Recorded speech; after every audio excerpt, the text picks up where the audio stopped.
മക്കളെ എന്താണ് വിശേഷം? ഒരു 3 ദിവസം കണ്ടിന്യൂസ് ലീവൊക്കെ കിട്ടിയതിന്റെ സന്തോഷത്തിലായിരിക്കും എല്ലാവരും. പണിയെടുത്ത് നടുവൊടിച്ചിരിക്കുമ്പോൾ ഒരു 3 ദിവസത്തെ ലീവ് എന്ന് പറയുന്നത് സ്വർഗ്ഗമാണ് മക്കളെ, സ്വർഗം. അപ്പൊ ഞാൻ വിചാരിച്ചു അതിന്റെ സന്തോഷം കൂട്ടാൻ വേണ്ടി ചെമ്മീൻ ചമ്മന്തി ഒക്കെ ഉണ്ടാക്കാം. അപ്പൊ നിങ്ങൾ വിചാരിക്കും കഞ്ഞിയും ചമ്മന്തിയാണോ?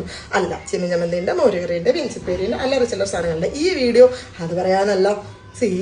നമ്മള് ഒരു 30+ ഒക്കെ ഏജ് ആയി കഴിഞ്ഞ് കഴിയുമ്പോൾ, എസ്പെഷ്യലി ലേഡീസ് 30+ ഒക്കെ ഏജ് ആയി കഴിച്ച് കഴിയുമ്പോൾ നമ്മുടെ മനസ്സിൽ നമ്മുടെ ലൈഫ് ഭയങ്കര മെക്കാനിക്കലായി പോകുന്ന പോലെ തോന്നുന്നുണ്ടോ നിങ്ങൾക്ക് ആർക്കെങ്കിലും ഒക്കെ? സെയിം റുട്ടീൻ, സെയിം കാര്യങ്ങളൊക്കെ തന്നെ റിപ്പീറ്റഡ് ആയിട്ട് ചെയ്യണു എന്നുള്ളത് മാത്രമേ ഉള്ളൂ, ഒരു ചേഞ്ചും ഇല്ല. പക്ഷെ ഉള്ളിൽ ഭയങ്കര പാഷനേറ്റ് ആയിരിക്കും പല കാര്യങ്ങളും ചെയ്യാൻ വേണ്ടിയിട്ട്. പക്ഷെ അത് നമ്മൾ ആദ്യം ആലോചിക്കുമ്പോൾ നമ്മുടെ മനസ്സിൽ എന്താ വരിക? കുട്ടികൾ, ഹസ്ബൻഡ്, മക്കൾ, ബാധ്യതയാവില്ലേ, പ്രശ്നമാവില്ലേ, കോംപ്രമൈസ് ചെയ്യണമാവില്ലേ, നാട്ടുകാരെന്ത് പറയും? അതാണ് മെയിൻ പോയിന്റ്. പക്ഷെ നിങ്ങളൊരു കാര്യം ആലോചിക്കണം, 60 വയസ്സാകുമ്പോൾ നമുക്ക് നടക്കാനും നിൽക്കാനും ഒന്നും പറ്റാത്ത പ്രായം വരുന്ന സമയത്ത് യു വിൽ റിഗ്രറ്റ് അബൌട്ട്